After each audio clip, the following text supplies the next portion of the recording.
Good afternoon.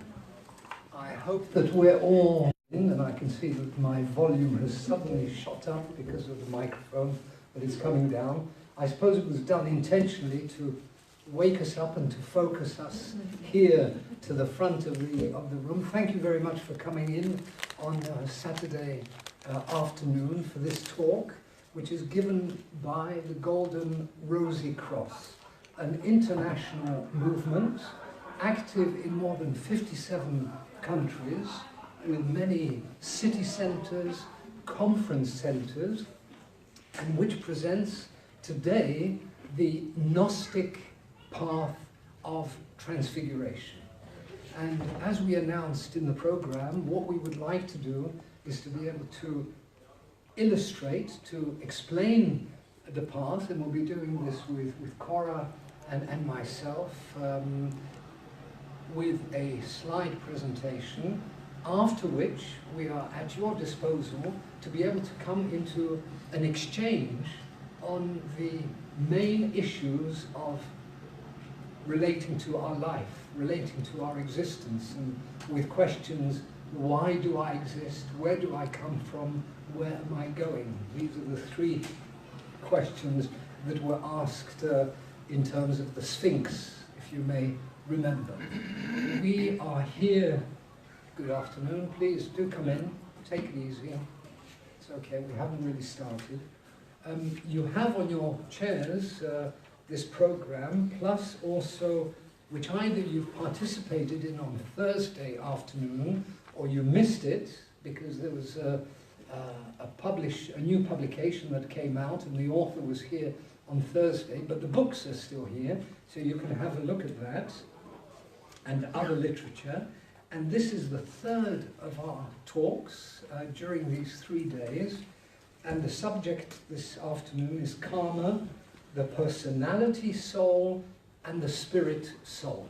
And we'll try during the period of about 25 minutes or so to make that presentation so that we can try and explain what is the difference between a natural soul and a spiritual soul, and how that affects us in our daily lives.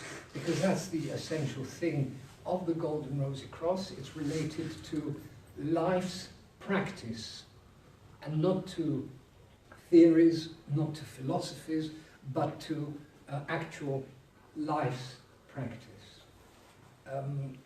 At the end of the evening, we will have, or at the end of the afternoon, I beg your pardon, at the end of the afternoon we'll move into a second phase, and that second phase is a contemplative meeting.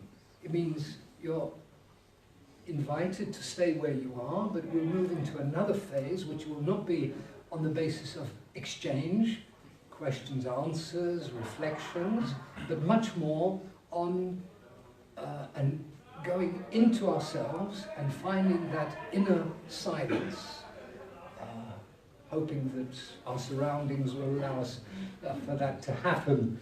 I mean, we have here a number of talks taking place in this hotel. In the first meeting on Thursday, we talked about the mysteries and symbols of the soul.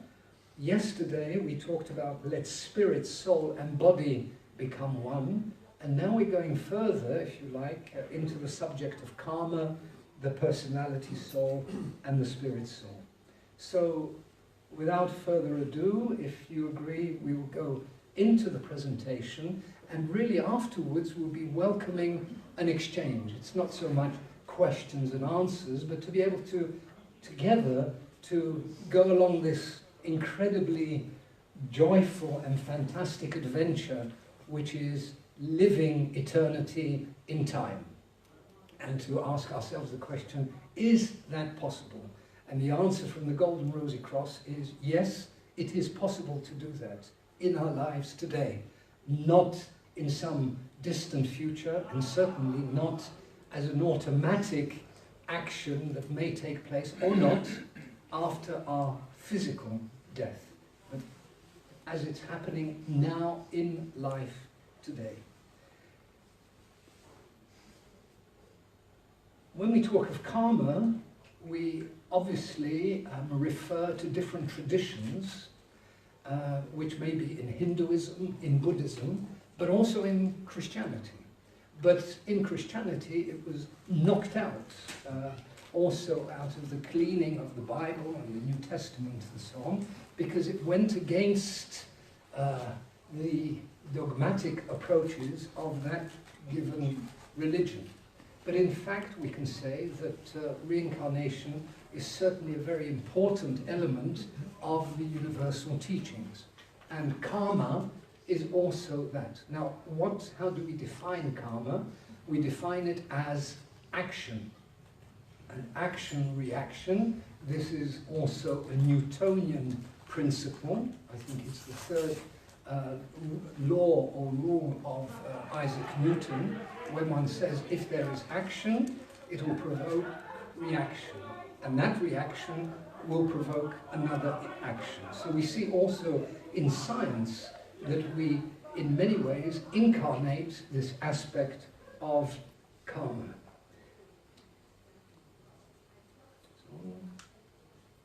So, if we talk of the law of karma, isn't life action and reaction, we can see that, and is that not so, that the whole of our life is action and reaction on many, many levels. Physically, obviously, if I move, I change my place of existence. If my emotions govern me in one way or another, those emotions will also control my life. If my thoughts are prevalent, they will also equally have an effect on my life. So we are controlled totally by those different sentiments, feelings and thoughts. We say we are masters of our destiny. We don't think so. Basically, we are uncontrolled beings, and also when we take our physical body, we know maybe 1 small % of what is happening at this very moment in our physical body. And it's not whether one is a neuroscientist or a surgeon or whatever, they also do not know what is happening in the body as such, because it's such a complicated mechanism which we'll look at in a moment. Now, when one says karma, we would like to immediately say that it's neither good nor bad. It is action and reaction. And we always accumulate, one way or another, everything that we do. So what we sow, we shall reap. And from those of Christian background can remember that maybe from the doctrines that we have been brought up with. Now, the question is, do we have a choice? Basically, people do not have a choice. They are lived by their destiny. But the real question is, can I choose? The answer is yes. We have 2 possibilities. Either like Sisyphus, who is pushing up that rock up the hill for it to tumble down or roll down again, and life starts again. So experience after experience, life after life, moment after moment, until such a time when one says, well, is there a sense in continually trying to push that rock up that hill, up that mountain? And maybe the answer will be, well, maybe not. And then begins a question of reflection, of experience, and saying, well, maybe we have to do it in some other way. And when we say we do it in some other way, and we look at karma again, then it's neither good nor evil, we've said that, but who can make the change? If I say I can make the change, then we're confronted with what we can call the ego.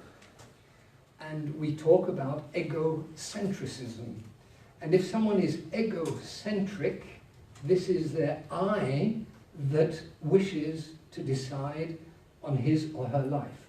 And here we have shown, but I'm not so sure because we put it in after with Cora discussing it, here we have a picture of Baron Munchausen. I don't know if you know that.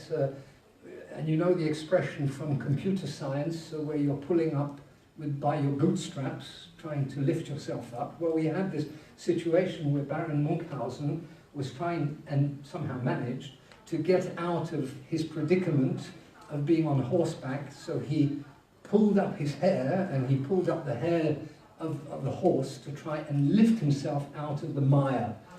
It did not succeed. And that's the same thing. If we use our ego to try and overcome our ego, it won't work. So the big question is, what do we do with our ego? And here we would like to go into some essential elements which we'd like to take you through in this presentation on karma and on destiny. Cora? Thank you. So we'll speak now a little bit about how a human being is built. So physically speaking, as nature-born beings, we all originate from a seed, from genetic material, DNA, from which all our proteins are built, our bodies, our physical appearance, our inclinations, our talents. But we're also spiritual beings. Spiritually, we also originate from something. We originate from a spiritual idea. The original spiritual idea, maybe you have heard from or read Gnostic texts about the original Adam, also called Manas. That's the original spiritual idea for man.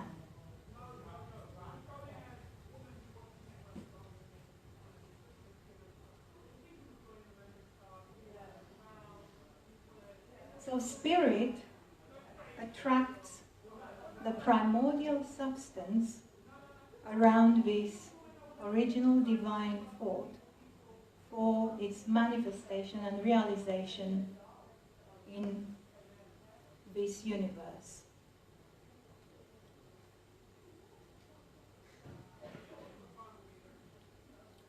And what you can see here is the center of our system, or what we call the microcosm, what you see in the picture as the sphere. The center of it is that original divine spark, divine idea, around which the microcosm, or original thing, has been built. This primordial substance is actually not material substance. It's more subtle substance. So I was saying about the center of our microcosm, where we find this original divine spark or divine atom, the original idea for man. We call it in our school the divine spark, or the rosebud, or the rose of the heart. In other traditions it is also called the lotus. In our state of being, this spark is still dormant. It's not active. It is a potentiality. And around this atom, our bodies are built. Our physical body, our etheric body, astral and mental body.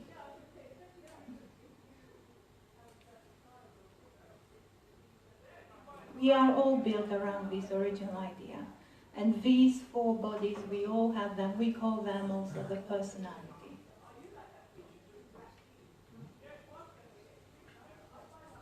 The human body, as you well know, is composed of billions of billions of billions of atoms of this nature. And these atoms are not just the physical atoms of this nature, but also what we mentioned before as the etheric, the astral, and the mental sphere atoms, which are more tenuous, but are also of this nature. They are not of divine nature. We also possess a triple consciousness, some which actually moves this personality, these four bodies. We call this triple consciousness, or also triple ego, the personality soul. It is built around three centers: the head sanctuary, which is the thinking, the heart sanctuary, which is the feeling, and the pelvic sanctuary, which is the doing. In our state of being, this ego, or personality soul, is only linked to the personality, to these four bodies. And it has forgotten about the original idea, about that divine spark. It has forgotten about the microcosm.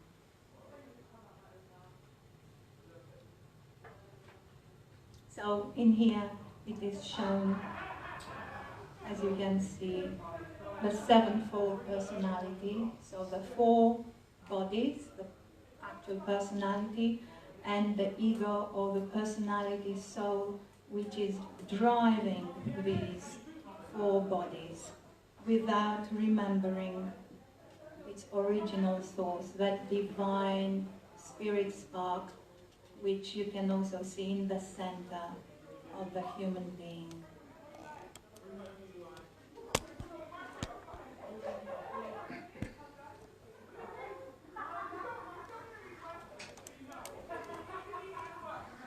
However, we all are carriers of that divine spark that we spoke about before.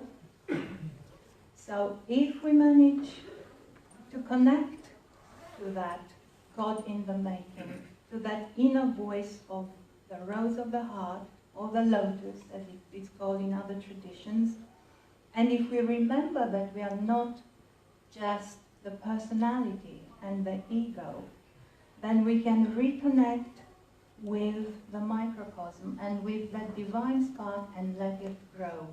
And then that new form of consciousness begins to form, which we call the new soul, or simply the soul.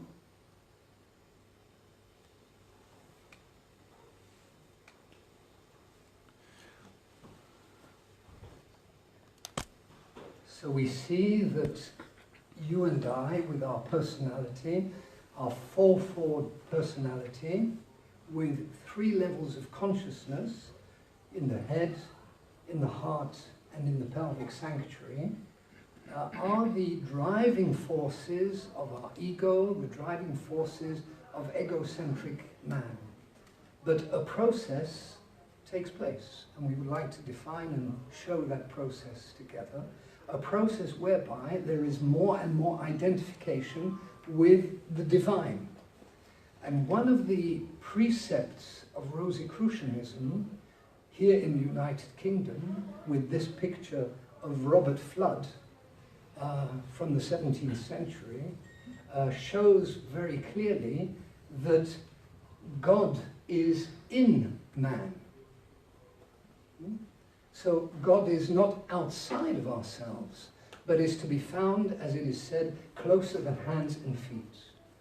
Well, that's an incredible discovery, or becoming aware of the fact that divinity, or the divine, is not in any book, is not in any authority, is not in any externality, but is to be found potentially, in ourselves, in each one of us, because the kingdom of God is closer than hands and feet. And that is then religion, in the sense of linking ourselves with that divine being in ourselves. And this is what we can also call and term the microcosm. And that microcosm is, that's another subject, maybe another evening, another talk, is linked also to the wheel of incarnations. And for as long as it is not liberated, as long as we do not liberate the divine being in ourselves, it is imprisoned to that wheel of life and death. And the point is, do you and I, during our incarnation today, so our life as we have it, not having known any previous incarnation, are we going to use the 20, 30, 40, 50, 60, 70, 80 years here on this planet to actually liberate the divine in ourselves? Because if we wait until death and after, it's too late. It has to happen and can happen during our lives, during this existence. So how can we do that? Linking our personality, the external world, with the seed, the rose of the heart, with the center of them as a center of the microcosm. So how do we link what is temporal with what is eternal? This is the whole process. It's not a question of belonging to one movement or another, not having dogma, not having principles, not having beliefs, but to be able to enter into the very center of our being, of your being, of my being. And so we'd like to now take you through the adventure of life, looking at karma, the law of causality, cause and effect, and how this maintains in motion the wheel of incarnations. And we know that through human procreation, a microcosm then chooses a given personality. And this is what we call reincarnation. It is not you and I that reincarnate, it is the microcosm that is not liberated that goes around and around in this wheel of life and death, with its chromosomes, with its whole structure, with its wonderful instrument that you and I are really there to realize a particular plan. And the question is, do we realize that plan in our lives or do we not? So we go through a process with our karmic baggage until such a time that we begin to understand that maybe we are separated from the divine field. And so we see the movement from life to death, death to life, going through what is the physical, the visible, to what is the beyond not being at all either the kingdom of God or heavens or whatever. It's just the other side, the invisible part of our physical world. So what is called heaven or the heavens is just a reflection of our material world. You see that? So when death occurs, then the whole of the personality dissociates, just dissolves, and what has been left as experience will be carried on into a new incarnation, into the microcosm, which is not liberated, for it to continue to accumulate experiences. And these experiences go on, and we see these experiences inscribed around us. And this is where we have that very feeble element of the explanations given by astrology, saying, aha, so this is my sign, these are the 12 signs of the zodiac, this is the karma that I carry, and so on. Yeah, that's fair enough.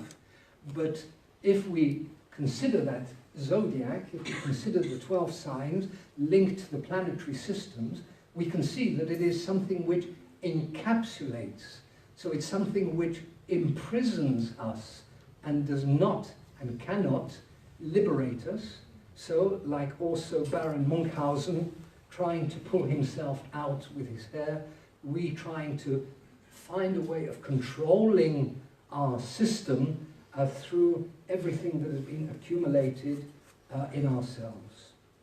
And so lives go on until such a time that at a given moment in time there is also what one can say a touch. One becomes aware of other dimensions. And maybe that's why we're sitting in this room today, because we're asking ourselves the fundamental questions of why do we live, where do we come from, what is our destiny? Because of accumulated experiences. Not because you and I are better people, or we are morally more advanced than anybody else, but because of all the accumulated experiences that are to be found in our aura, or to be found in the microcosm, then we as a personality suddenly say, hey, there must be something more. I'm striving for truth. I'm striving for the light. I'm striving for freedom.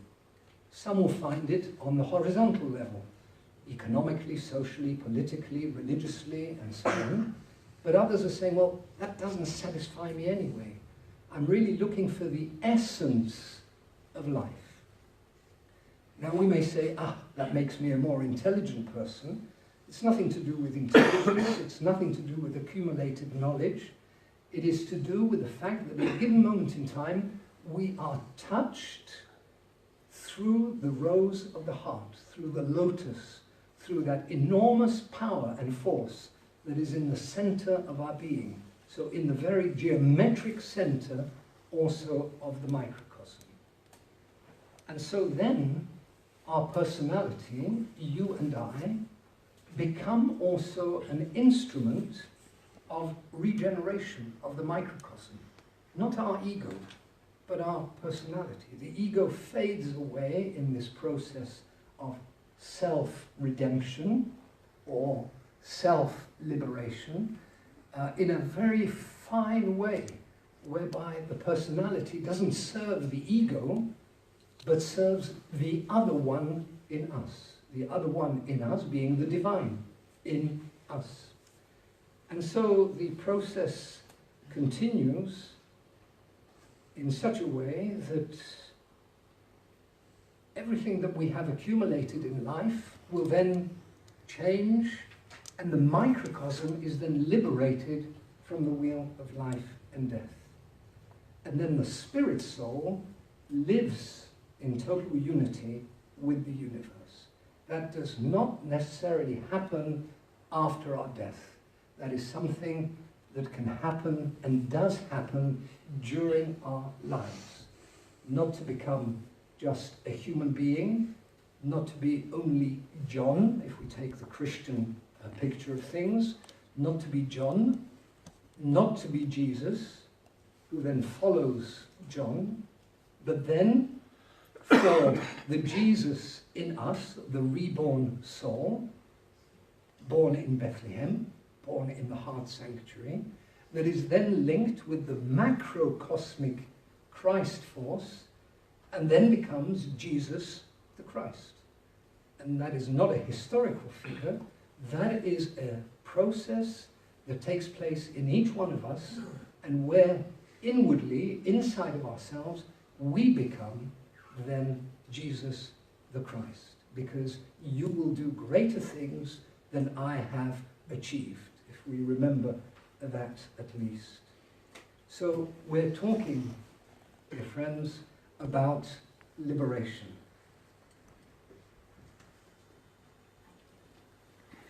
So we have seen the potential transformation from personality soul or ego, just linked to the personality, through the reborn new soul and towards the spirit soul.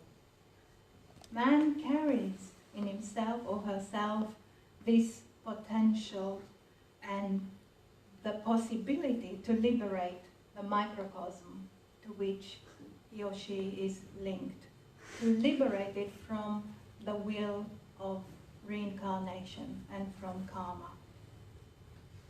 Now, if this microcosmic goal becomes the most important thing in our lives, then a new attitude of life will enable this transformation, and we can go this path and through this process. And we have here just a few questions that we would like to ask ourselves whilst we undertake the journey of the soul, and we would like to invite you all for discussion and questions. Thank you. So shall we read those questions? Why does this path sometimes seem so difficult? What prevents us from walking this path? And can we sense the call of eternity in us? And how can we obtain self-knowledge and also overcome ourselves? So we invite you, after this presentation, to come back to any of the points that we have just presented, any of the elements of the universal teaching that we have there. We have a microphone so that with loudspeakers we can hear any points and so on. It's not a matter of having questions and answers, but to be able to share together on what we consider to be a vital subject of how to overcome our destiny, so to overcome karma of cause and effect, and how to move into a new state of being, into a soul being, a new soul being, not a natural soul being, but a new soul being, so the spirit soul. So please, maybe we need a few minutes to just reflect on that, but then after that, please, any reactions, any comments, questions, we're at your disposal.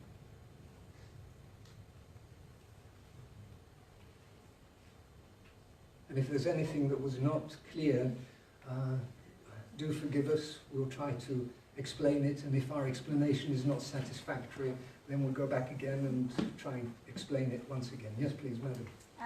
Regarding... Sorry, can we just... Okay. The microphone's coming. Flying in. Thanks. Regarding the fact that, I can't remember what you said, but we come here to have experience, the soul comes here to have experience. Not the soul, but we, the personality, comes here to have experience. So, so we come many times, I would imagine. We come here many times. We only come once. We only come once. Yes. To have a particular experience, or As a personality. As personality, we only come once. As a microcosm, we come many times. okay. Can you say something about that? How that dynamic works? Or I get a little bit confused. I hear karma and I think, oh, we keep coming back to learn the lesson we haven't learned. That's right, that's right. Yeah.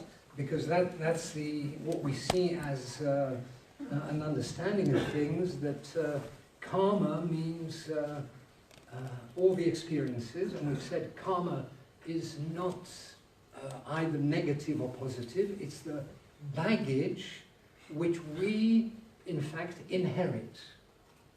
So where each one of us is in life today, family-wise, social-wise, financial-wise, nation-wise, race-wise, and so on, is the result of all the past personalities that have inhabited the microcosm. So the microcosm is what we call the small world, which we call the divine world, but which is dormant, which is imprisoned. It is imprisoned in the wheel of life and death, which is a marvelous thing in some way. It's a grace because of a fall, and that's another subject. So if we see that microcosms fell in their manifestation, they were captured into a system, and this system we can call the wheel of life and death, which is a grace, because it's not crystallization, it's not fossilization, it is giving at every moment in time the opportunity for the microcosm to create a personality through procreation, through the sexual activity of a male and a female, as we know ourselves as human beings. A child is born, and when that child is born, one usually says that after a few months still in the womb, both the mother feels, and even the surroundings feel, that that child is taking shape. And that is because the microcosm, which is chained to the wheel of life and death, according to cause and effect, will find the appropriate environment in which the microcosm can then find a necessary incarnation, and for that personality, because the microcosm is deformed, the microcosm is in fact dormant, for that personality to come into the microcosm through normal procreation, and then you and I are created, we grow with all our bodies that we try to explain. The physical body, the baby, it does not have an etheric body as such, because it is attached basically to the mother. And then after that there is independence, and that's why in our schooling system very often the age of 6 or 7 is the age when you come into school, or you move into another level of knowledge and so on. Because every 7 years or so, up to 28 years, the different bodies take form. The physical body, the birth of the child, the etheric body becomes independent of the mother, is able to say I, a child. I don't think we remember what we used to say, but if we look at children today and the child is called Mary or Herbert or whatever, we'll say, Mary is hungry. Don't say I am hungry, because they don't have that I identity as such. That takes time. That takes the 7, and a lot of aspects of the universal teaching explain that in anthroposophy, in theosophy, and so on, how that being becomes more and more aware until the personality is fully grown. One says that 4 times 7 in my mathematics is 28, but we know that today, because of cosmic change, that we're moving into and have moved into the age of Aquarius, that change has had an enormous effect also on the speed in which people mature. You see today 15, 16, 17-year-old children, adolescents, young people, who are already on another level of consciousness than we were when we were kids, because they are under enormous influences of change. So that personality takes into itself all of the karmic baggage, luggage, that the microcosm has.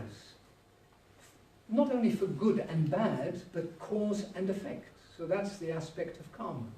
And if in previous incarnations there has been this seeking for eternity, the seeking for the truth and the light, why is it that we ask ourselves the question? Is it because we're better, we're more informed?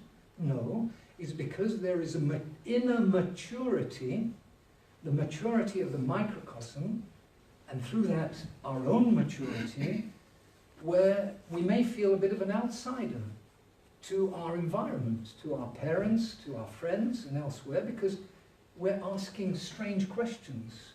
We're not saying I just follow the religion into which I was born, because that's basically what happens. One is asking the question, but why is that? Why this belief? Where on earth is God? Maybe God is dead, or God does exist. How do I go through a process of inner revolution? Where is the revolution going to take place? Do I become a Marxist and try and change the whole world? Or suddenly one says, well, to change the world, I have to change myself.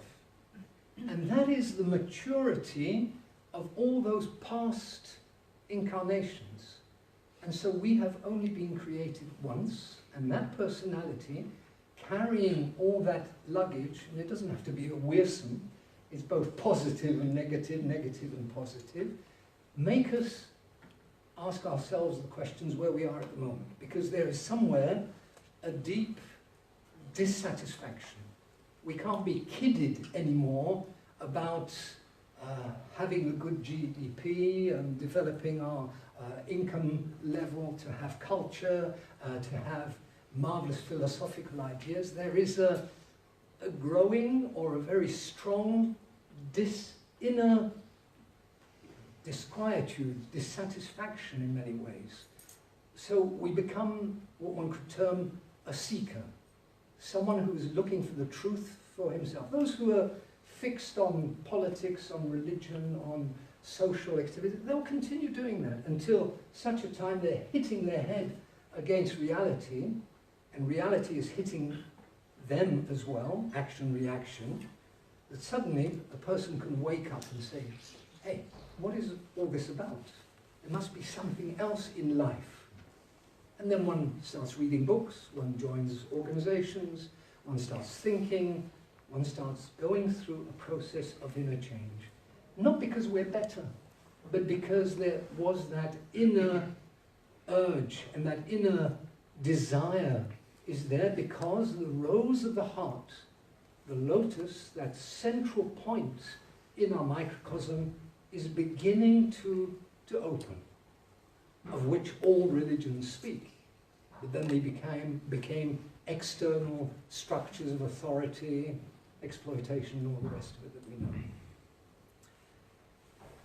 So, today is the first and last chance that we have to make of our life true sense.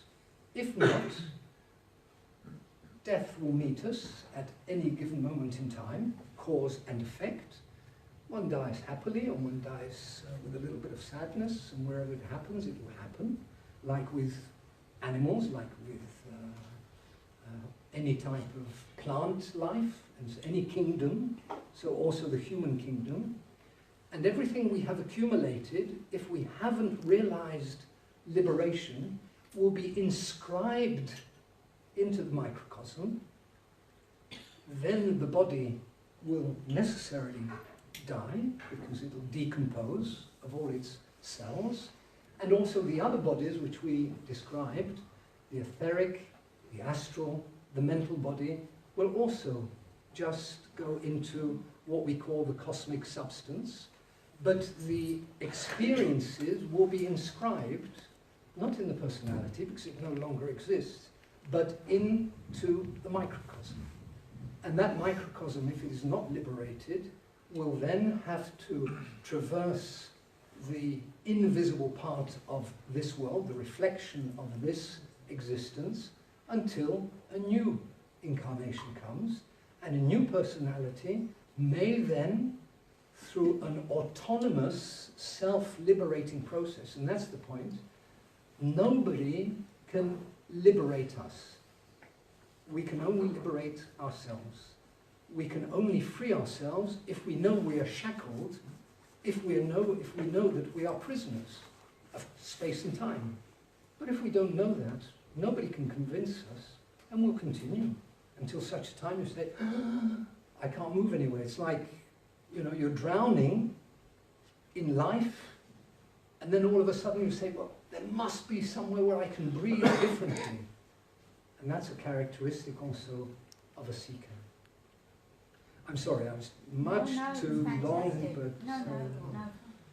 because they're difficult things to put all into place, okay? But at your disposal, of course. Sorry, Cora, if I'm... Okay, yeah. The lady was just before you, sorry, and then back to you, sir. Please. The thing I find most difficult is, if I find I judge people, so say someone's a murderer or a paedophile, or something really horrible, I feel almost like horrible things like the death penalty and stuff. I feel that these people should be exterminated, that they're not meant for this earth, that they're kind of demonic almost. And that's the bane of my kind of sadness in life, that there's so many horrible bullies and cruel people and all this destruction and war. So and I talk about it a lot, and then people tell me I'm not being compassionate, or, you know, that I'm being judgmental. So what do I do? This kind of stunts my growth, because I find it hard to focus on just my own light and divinity. I'll let Cora answer that, but a quick reaction. It's good that we don't focus on our own divinity and so on, because that could be an ego trip. Okay. Yes, my answer is that we can only liberate ourselves, as Jacek was saying. And it is useless to focus on someone else. So you can see the bad and the good in the world. There's always going to be bad and good. But if you remember the purpose for which we mentioned it, to liberate your own microcosm. And once this is done, then you can help. You can receive the light and give the light, and then you can help. But focusing on the bad is not going to improve. So is doing something like an anti-bullying campaign waste of energy, or is it spreading awareness? I would say it's good to do it, but if you do it in a detached way, so you don't become that. So that doesn't become the focus of your life. So you remember that we are supposed to do good deeds, but don't be in there. You know, people who are violent suffer terribly. And people who are violent are filled with fear. So if we act and react to them, we're just increasing their violence, we're increasing their fear. So when we hear the precepts of Lao Tse, of Buddha, of Jesus, and so on, we hear the words spoken of non-violence.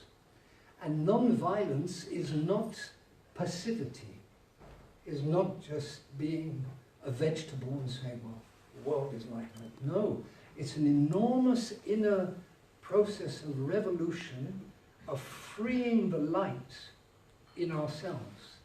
And if we free the light in ourselves, as Cora was saying, I'd just like to underscore it, underline it, then we are creating in our own environment the tensions between peoples, as we see across the world.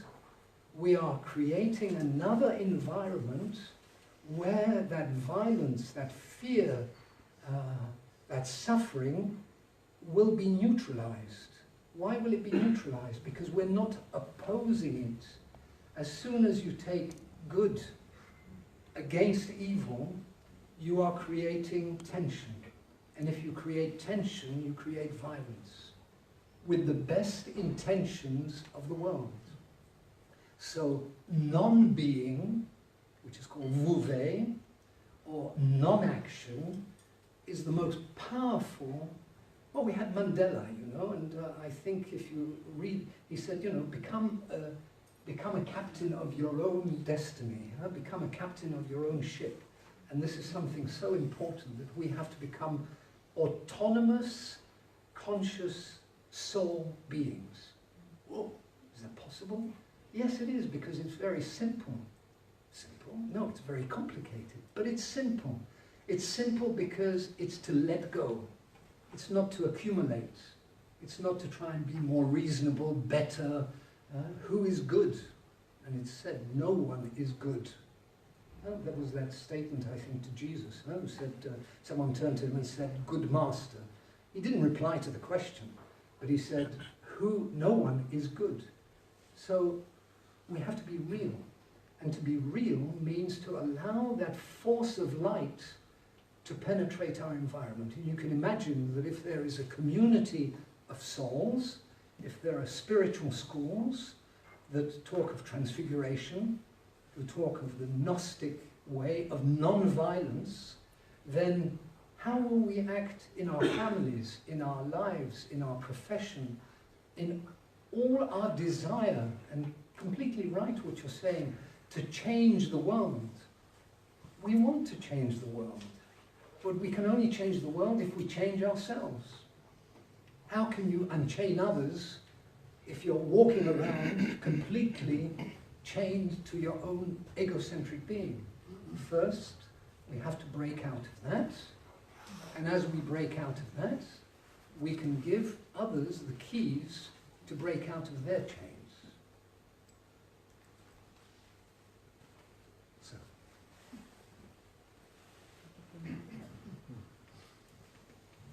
Yes, thank you. Can I ask, what is the Rosicrucian's view of the fall? Next week's lecture will be on the subject of the Rosicrucian's view of the fall. Wow. We had, well, in fact, you read a marvelous contemplative meeting text yesterday, no? And that was about the fall in that respect. A bit? A bit, yes. Do you want we to did explain have- that a bit? I'll try a bit, Okay. then I can expand a bit more. Yeah. So the microcosm that we mentioned before is going through this series of reincarnations because it's not anymore within the divine plan. It has already gone through a fall, the original fall, or fall number one, let's say. And for its return, a plan B, so-called, a plan of return has been devised. That's where we come in. The personality has been built. The physical form, the etheric, the astral, the mental bodies have been built in order to help this fallen microcosm return through a process. However, once we have been incarnated in matter, we have gone through a second fall. We became enamored by our own material life, by all these attractions, by the personality, and we have built the ego that keeps us enslaved to the personality. So that is, we could call it a second fall. So we have forgotten our original purpose for being here. So that is my understanding of this double fall. So our purpose here on earth as personality beings is actually to make this reconnection to this fallen microcosm, rebuild the soul, so to go from this personal personality soul, rebuild the soul, then make the new soul, reconnect to the microcosm, and bring it back to its divine source, to the spirit soul, which is the microcosm as it, the return of the microcosm to the divine world. That's my understanding of the Rosicrucian view of this double fall, of the microcosmic fall and the fall of humanity, which was initially meant, well, it's still meant to, but it was built specifically for this purpose, to take this fallen microcosm back to the divine world, to the Roma, as Gnostics. So if there is a fall, it implies also that there is a return, or that there is an eternal world, and from that eternal world certain entities fell. Right? Talk about the fall. And Rosicrucianism, with the traditions of Max Heindel, with the traditions of also others like Blavatsky, and if I think of Rudolf Steiner and Jan van Reichenborg, Cateros de Petrie, they have all been explaining this whole process, because that's the mystery of life and death. Now we have to understand, well, not have to, we don't have to do anything, but at a given moment in time, someone with a reasonable thinking process will ask that very pertinent question, but what is the form and what does that mean? So I'm going to take one step back from what Cora was explaining and go back to the origin, where one can say that, and this is portrayed, we discussed it a little bit yesterday about the Genesis, that at the beginning there were entities which we could call angels, or we could call macrocosmic beings, that had an enormous task of furthering and promoting, if we can use those modern words, the kingdom of God, endowed completely with a free will. And some of those entities, and this is the question, using their free will in creation and in development of the divine kingdom, saw in that creation and development of the divine kingdom a reflection of themselves. Believing, thinking, I'm using our human terms for macrocosmic systems, which are beyond our universe in that respect, identified themselves with that reflection, with that thought, as a thought process, on a high level, and by that identification became moved into a process of crystallization, of a fall away from the development of the divine plan, which continues with angelic beings, with cosmic entities that have the task of going from glory to glory and magnificence to magnificence. And because some of those entities fell, but belonged to the divine world, there had to be a process which we can call a process of salvation. And this was composed of many moments, because now attaching myself to the presentation of Cora and what she explained, there were many moments of fall, and we know the story of Eden. That was already a result of a fall, but not the first one, and of that fall there were microcosmic entities, the microcosm was created, saying this is the realm in which you can develop the kingdom of God to be able to return. But once again, that microcosmic entity fell. So that was a second or a third form. So Rosicrucian explanation is an explanation which is hermetic, in the sense of saying what is above is what is below, and what is below is what is above. So what we see today as our planetary system is a very feeble reflection of divinity. Everything is divine, but I think we can agree that from what you explained also, the suffering in the world, the massacres of thousands, millions of people by people, have made this life on our planet hell. But nature, in its sense, in its virtuality, in its real sense, is something so powerful and so real that we have to come back to that unity. And that unity can only come back through discovering the kingdom of God in oneself, going into the very heart of the matter. Graham Greene, but that's something else. That heart of the matter is the real being in ourselves. And that goes beyond any religious dogmatic belief. That we're talking of universal teaching. We're talking of what has been presented over thousands of years to mankind. Wake up. That means we have to awaken. Awaken to listen to the voice, the divine voice in our being. And then the microcosm, as we had just explained, is then reinvested with life and will leave the wheel of life and death and will then move gradually from what we call the seventh cosmic domain in which we are into the sixth, into the fifth, into the fourth, into the third. And as everything, as we talked about yesterday, is composed of body, soul, and spirit,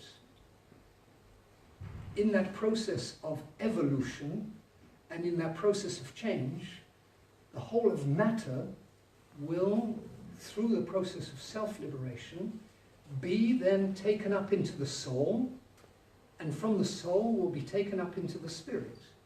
So at a given moment in time, the seventh cosmic domain in which we find ourselves, with the universe, with the planets and so on, will disappear, because it'll be taken up from suffering back into the glory of a divine world, which exists. The divine world exists, but it is certainly not here. It is not in the beyond, where people pray to the defunct, to the dead, and so on. This is where religions have caught us up in the wheel of life and death. But that's another subject. Okay. Thank you for your question. I think it's difficult in a few moments to be able to present it all. But yes, there was a fall. Yes, we are the consequence of a number of falls. Yes, there is a process of return to the house of the Father. But that's not the beyond, which is just the domain of the dead. Well, thank you very much for that. That was wonderful. Can you just, this very quick question, as in heaven, so on earth, how does that fit in? Sorry, how big? As in heaven, so on earth, there's that expression. Does that mean anything within this this talk? I don't know if it does, but as in heaven, so on earth. What's your question? What do you want to know? What do you feel? Why are you asking? As that above, question? so below. So we're here, but as above, so below. So what is the below here that is the same as above? Yes? So what is here, the below, with what is above? It is the rose of the heart. It is the geometric center which is eternal. And we speak in modern terms of the spirit spark atom. So it is a spark of the spirit in atomic form. And that is the rose of the heart. That is the lotus. That is the geometric center of the microcosm. And each human being carries that in his or her heart. The problem is not that it's not there. The problem is that we don't listen to it. We don't listen to it because we have our culture, we have our I being, we have our personalities, we have the whole world order of religion, of art, culture. All these are forms of covers. And you know, there is the dance of the seven veils, or other traditions we have in the Quran, also in the Old Testament, and so on. These are magnificent examples that we have to peel away everything that is hiding us from eternity. And that's not belief, that's not belonging. That is to enter into the inner communion with our inner God. Because you are God's, it is said in the Hermetic tradition. Wow, what? Wow. That's absolutely incredible. That's very powerful. But we are, not because of our personality. Not because of our personality. Because the personality, as we were saying, after so many years will just fade away. But if the personality is using all its talents, energies, and so on to revivify the divine being in us, then we have a sense of life. So then there is that link between what is above with what is below. Thank you. Is that all right? Yes, thank you. It's like that last question really. Then how do we How can we obtain self-knowledge and overcome ourselves? Cora. Well, it's the real one, isn't it? Yeah, yes. Well, it's a whole process, but the first step is that remembrance that we are not the personality, that we are linked to that microcosm, and that there is that divine spark. I would say that's the first step. Once we remember that, we become seekers. And we find a path. And the path is basically purification, transformation, transfiguration. Letting the light touch us and transform us. And observing this transformation without intervening. That is, in a few words, how I see this process. I'm not sure if that is sufficient. Can I ask a quickie on that? The difference between transfiguration and transformation? The difference, could you just maybe give a distinction? Transformation is just the change that happens whilst the light is transforming us, so to say. Transfiguration, I can't even touch on it because we can't really, I can't really express it. It is just, as far as I understand, is to reach that state of spirit soul that we mentioned. That's the that's the goal. Does that happen in this? It could happen, yes, it should, ideally, yeah. That's what we would like to happen. Yeah. Yes, and it can happen, and we have to start where we have to start. And the process is that of purification. It is to purify the four bodies that we talked of: physical, etheric, astral, mental. It is the three levels of consciousness: the pelvic sanctuary, the heart sanctuary, and the head sanctuary. So the sevenfold personality goes through a process of change. Does someone tell us to do that? Are we forced to do that? No, no. But as Cora mentioned the word remembrance, there is that pre-remembrance which makes us talk about the subjects we're talking about. Makes us being here in this public lecture or another talk or another lecture belonging to one movement or another, asking ourselves these essential questions, because there is that pre-remembrance of the divine in us. But one cannot just stay with pre-remembrance. One has to put it into action. And that action means the purification of our thinking, our feeling, our acting. And that's not possible through and with the ego. But it is possible with and through the universal light. And where does the universal light manifest itself? Everywhere, continually. The kingdom of God is not there and we are here. We are here at the same time and moment as the divine life. But we have to have an instrument to be able to feel it. And the first instrument that we have is that spirit spark atom. If we listen to the voice of silence, which is the voice in and of the heart, that's quite a job, because as people in our civilization, we've been told to be creative, to think, but to move into silence, people are even scared of moving into silence. So you have to have all restaurants, music is on, everywhere all the time, announcements, I have to sit and continually find truth on the internet, but it doesn't happen to be there, you know. It's not there, and it's not there, it's not there, it's everywhere, and it's right in here. And if you allow the voice of silence to work in you, you will find that it will urge you to change your habits. Your life will begin to change. We're talking about violence, And we have, of course, groups that also demonstrate and so on about the violence of mankind today towards the animal kingdom.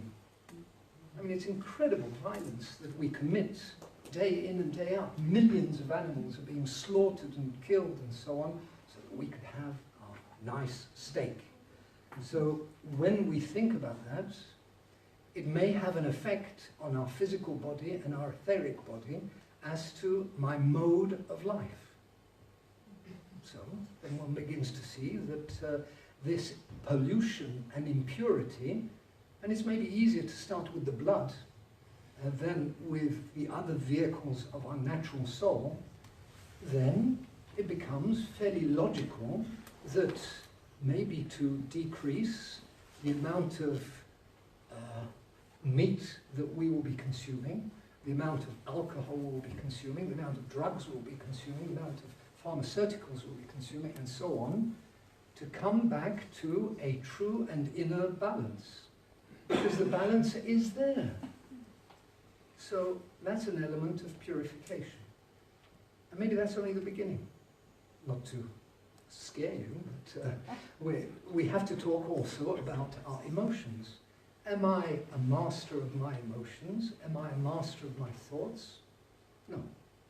Because we are completely taken up by our emotions. Someone reacts to us in one way or another, we react immediately.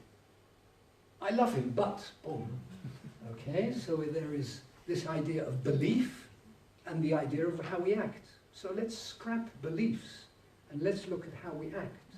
And if we see that we don't act in respect to our precepts of becoming irritated, becoming angry and so on, well, that's self-knowledge.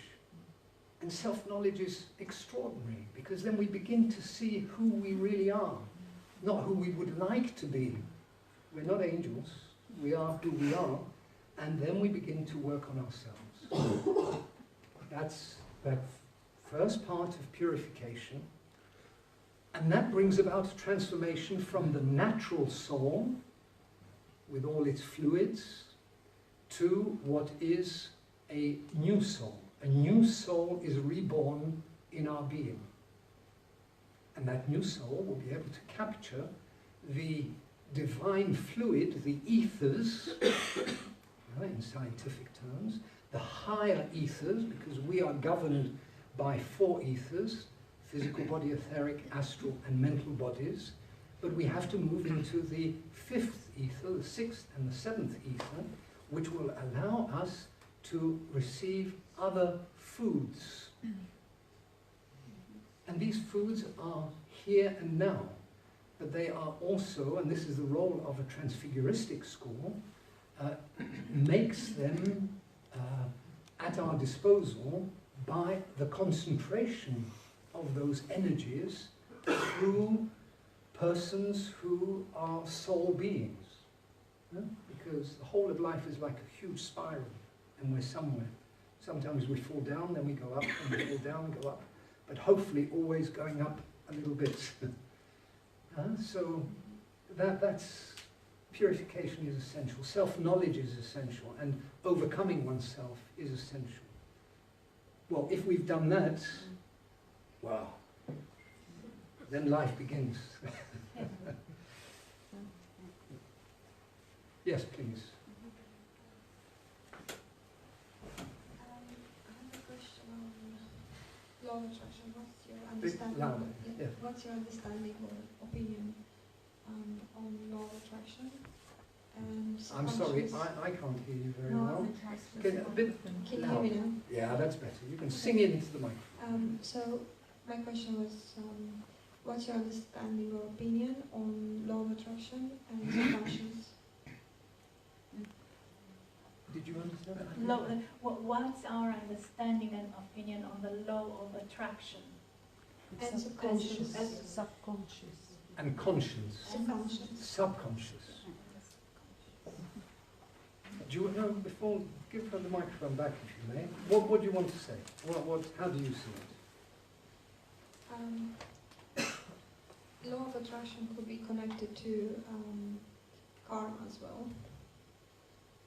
But because we are in 3D, how do you define, or is there a process for law of attraction? Does it really exist? Do you believe in that? Okay, right. Are we in 3D, but maybe we're not?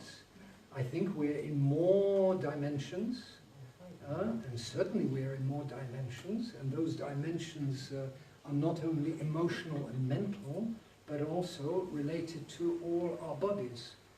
Haven't you had the experience that a group is in a room, maybe in your work or in your family, and there's been a dispute or been an argument and so on, something has been happening, and walking into that room, you feel the atmosphere. Yeah? Oh, something wrong, something's going wrong, or there's been a tension or whatever. That's because we are also sensitive beings.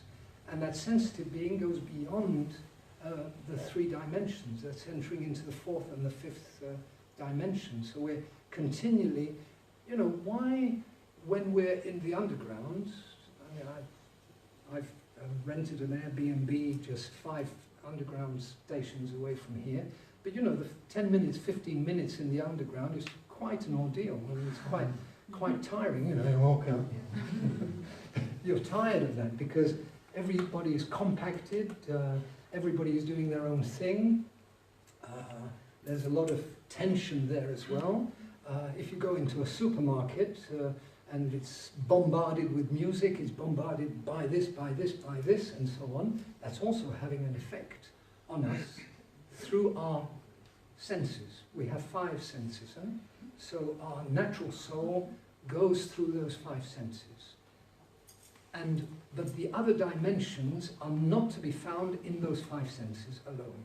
They are to be found also in the 6th and 7th sense, which is intuition and which is also reason. And as we move along a spiritual path, we begin to see those 5 senses linked to the personality. We see the other ones which are developing, and if we relate all of that back to the verticality of the heart, then we move into other dimensions, but without violence. I think that was one part of your question about the dimension, but I missed the second part of your... The law of attraction and the subconscious. Yes, right. You want to take on that one? I'll try. I'm not sure if by the law of attraction you were thinking about the book that was written. Is this what you had in mind? The book and the application in day-to-day life? Is this what you had in mind? Yeah, also when you want better things for yourself, Mm-hmm. and you try to visualize them and try to materialize your thoughts. Yeah. So yes. So you. Well, the law of attraction, you could maybe make it equivalent with the resonance in physics, isn't it? So vibration can resonate with a similar wavelength of a different vibration. So yes, the law of attraction can function. However, if it is used, in my understanding, if it is used on this level, then you may change things physically, maybe even etherically, astrally. But we mentioned, I think, previously, that these bodies are of this nature. So you are acting on this nature, on your personality. So what we're doing by working with this law of attraction is just reinforcing the personality and not connecting in any way with that divine spark. So we're not going to get where we want to. We're not going towards liberation. We're going to improve in personality, which we could actually use as a tool, but we need to remember that that is as a tool. So we don't want to use the law of attraction just having in mind personality, self-improvement, so to say. Isn't it to do with magic as well? You could Isn't that the say principle? it could be, yeah, because it's a natural law. It's the law of resonance, I would say. But a natural law, you use it in nature, you have results in nature, but not in the divine connection. But Reconnection. surely the law of resonance can be attributed to the divine also, because as you walk this path, you're saying that like energy attracts like energy, so it can attract the divine. The law of attraction, as far as I understand in the written book, is to attract things in the material world. I think that's what was the question. But indeed, the law of attraction can be used consciously with awareness to get to the spiritual core. Yeah, it's just like energy attracts like Yes. energy. Can you be a little bit patient? I'm sorry, because I think you wanted to react again to the question, so that we can fathom what you wanted to say. It was partially about the book. It was as a generic concept. Say that again. Okay, it was partially about the book, but it was more of a generic concept question. Our friend reacted when we were talking about these things and saying magic, and we are all magicians, either consciously or unconsciously. And if we are magicians, natural magicians, consciously, then we create havoc in this world. If we are magicians unconsciously in this world, we create havoc in this world. So how do we become conscious and become magicians of the soul? That is something completely different. So if there is that pre-remembrance, and it is associated with non-violence, it is not associated with the personality and I development, to which you were referring in your discussion, but it is referring to seeking that eternity in oneself. Then what takes place is this movement.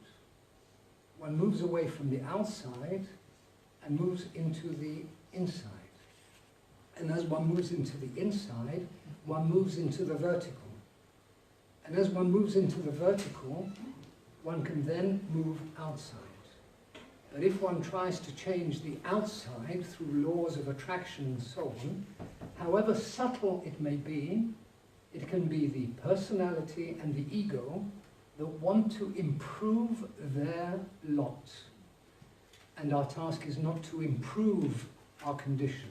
For that there are thousands of systems and methods to develop the ego, develop the personality and so on. Now Rosicrucianism, Transfigurism, that's not where we are at. We are at a total reversal, an inner revolution, which will allow to change the destiny, maybe it's grandiose to say that, but the destiny of mankind. That means to go beyond our own self-aggrandizement. The purpose of a path, a spiritual path, has nothing to do with us going and getting the best deal. Well, if it is, but that's nothing to do with a spiritual path. But a spiritual path is to find the link with eternity. And that is then attraction, absolutely. We may have to go further on that as we go on. Sorry to keep you waiting.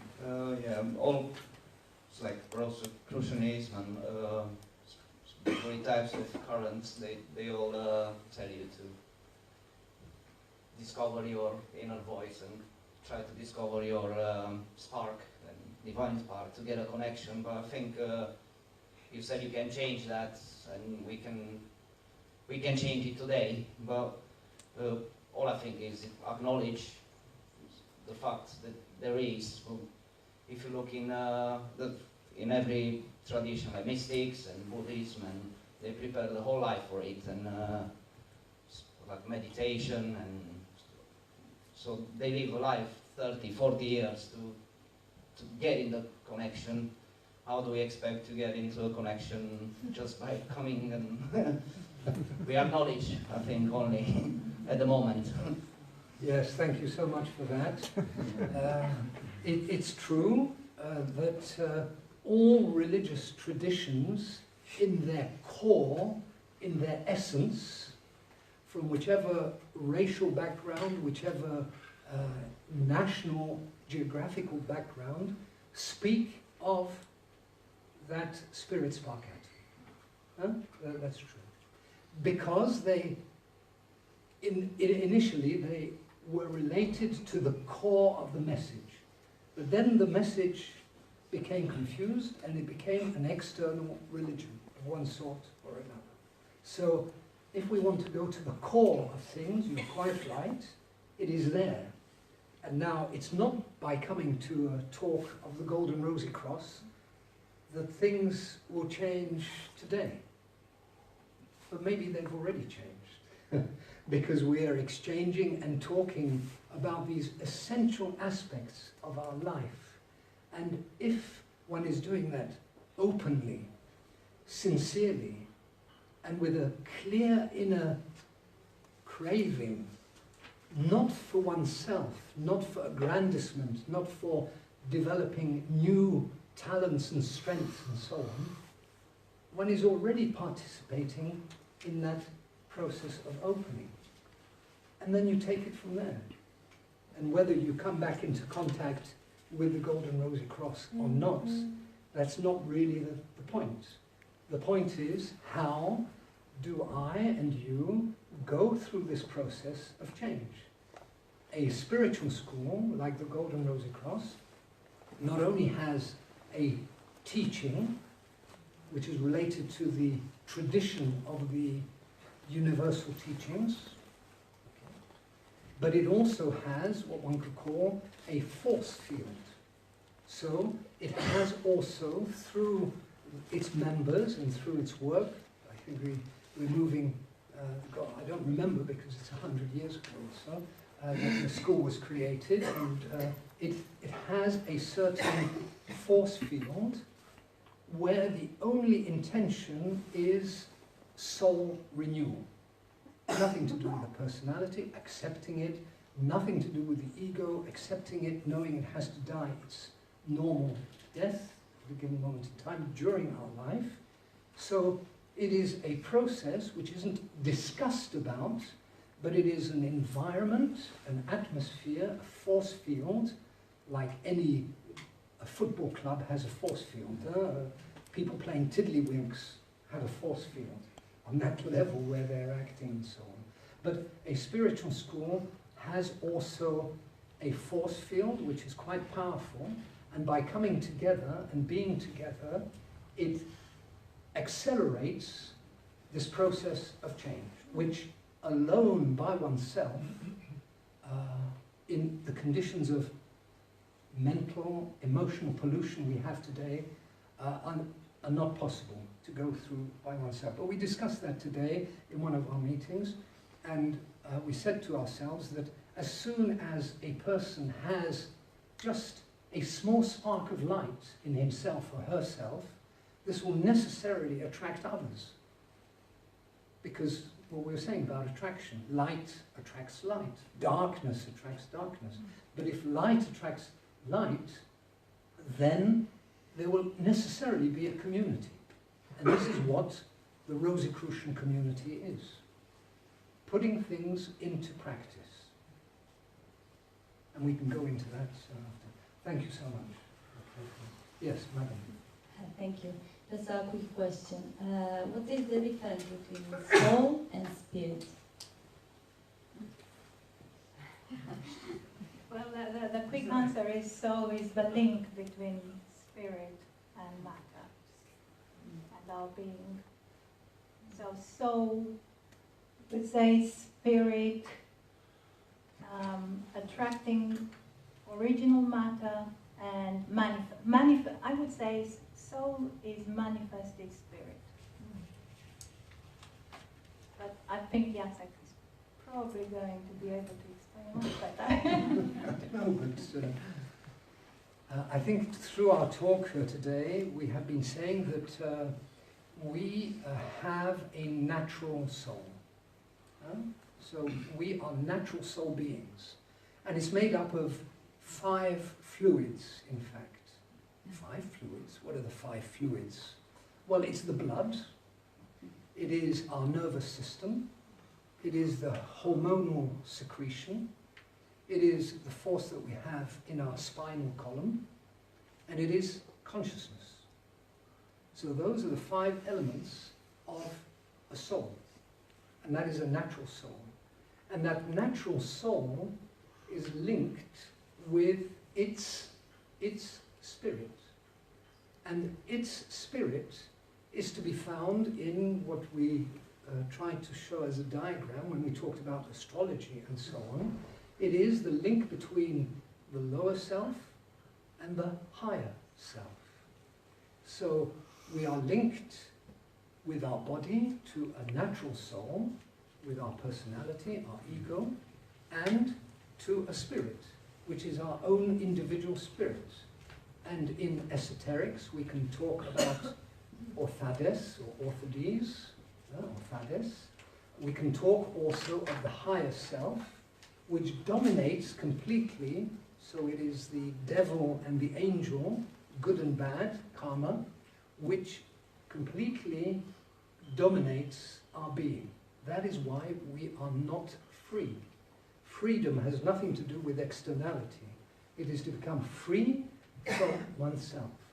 And as and when we go through this process of change, by listening to our heart, pre-remembrance, attracting the higher forces, a new soul will be born.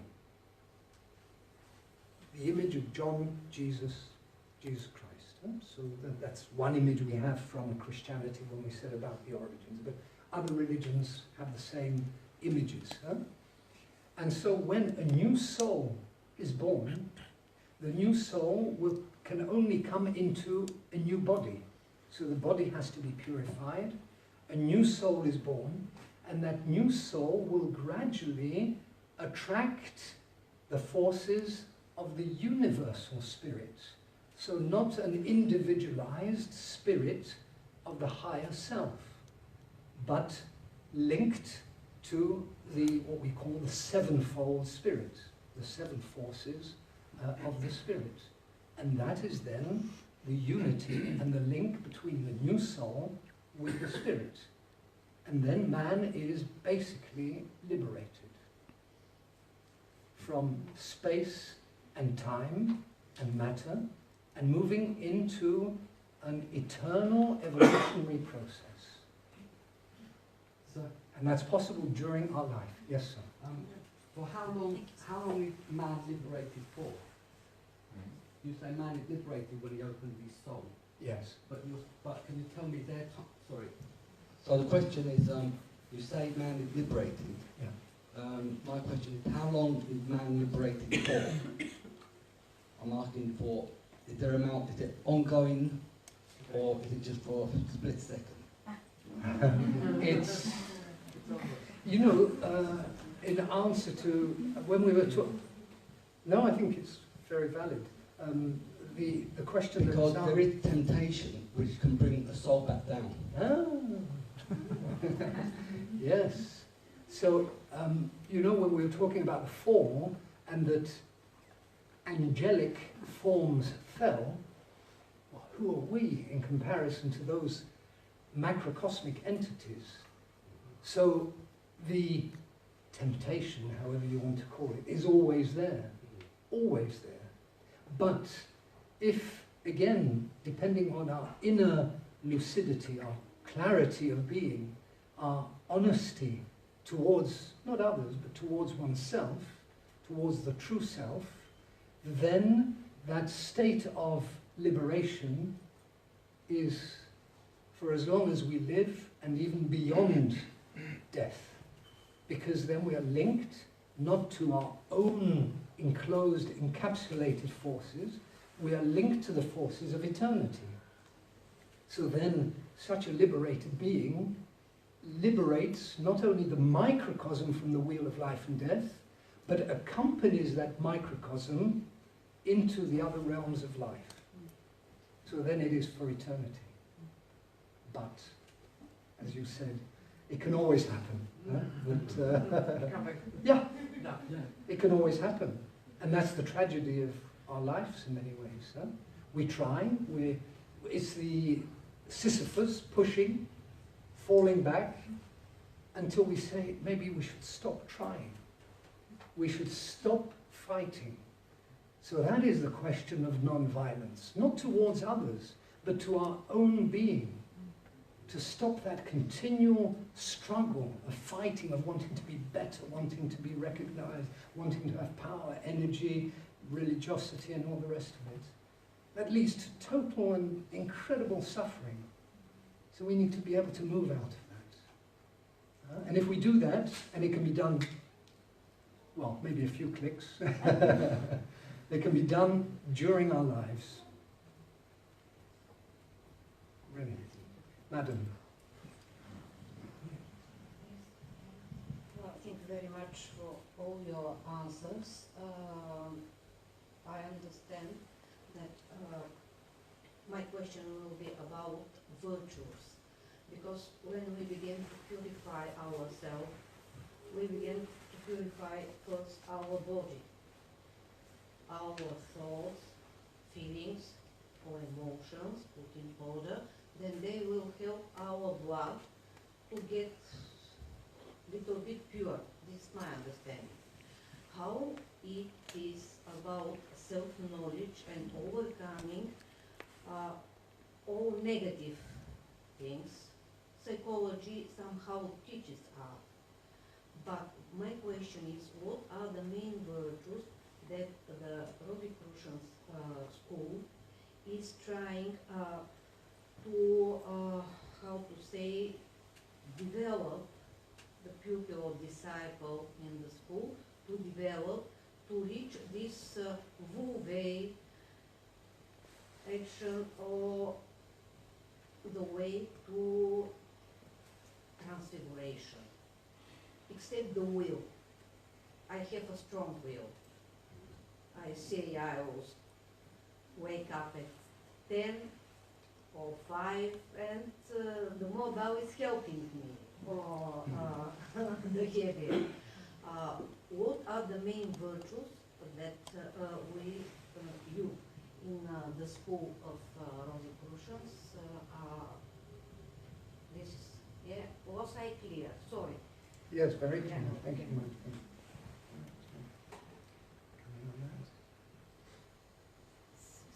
So to start, yes, we don't act externally. So we don't use exercises. We don't act on the personality directly. However, we do use moments of silence, and we have services, we have contemplative meetings where we try to get that inner silence and make that reconnection and have that remembrance of what we are, and let the light touch us, grow in us, and make that change from inside. And we are simple observers. Self-observation is very important to see this process happen. Also, the field of the school, so being together, being in unity together, that is also a great help of that resonance, the law of attraction that we mentioned before. That can work very well as resonance, as being in the field of the school, that can help focus that light and make things change, make that new soul appear and grow from inside out. So we don't have exercises, we don't act on the personality itself. I don't know if that is helpful. Yeah. I think that I understand. also a rational, moral being, a human being. So it means that we require also certain explanations, certain understanding, to understand the world we're in, to understand who we are as a person, who we are in a community. And these elements are explained not during one evening, but during all our work within the community of the Golden Rosy Cross, to go further and further into understanding of oneself. But the purpose is not to mimic, it's not to repeat, it's not to create a dogma or a belief, but to integrate those elements into oneself. So this aspect of silence, this aspect of introspection, I would really call that introspection, is very important to get to know oneself. Because the whole purpose of life is that we become autonomous beings. Not someone who belongs to one or another organization, but to become a truly inwardly independent, autonomous being. And that's the most difficult thing to achieve in life.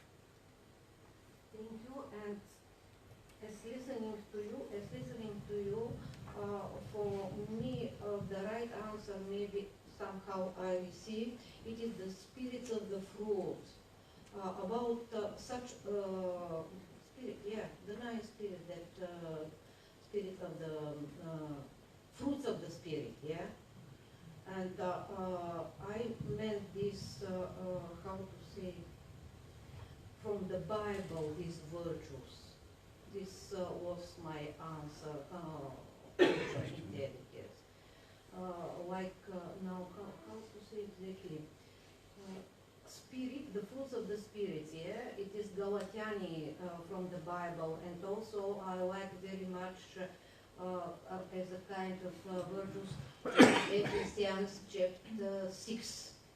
There are also such a description about the way that we can transform. That was my expectation, but you give me a very good how to say, way to think, and thank you for your answer. Yes, but if I can just come back to you on that, because I think it's important. You mentioned a few extracts from the Bible or from the New Testament, and the school, also, School of the Golden Rosy Cross, sees these elements as very helpful in terms of going that inner process. And I was thinking when you were talking that the mystery of the Beatitudes is something so powerful, because who are the blessed?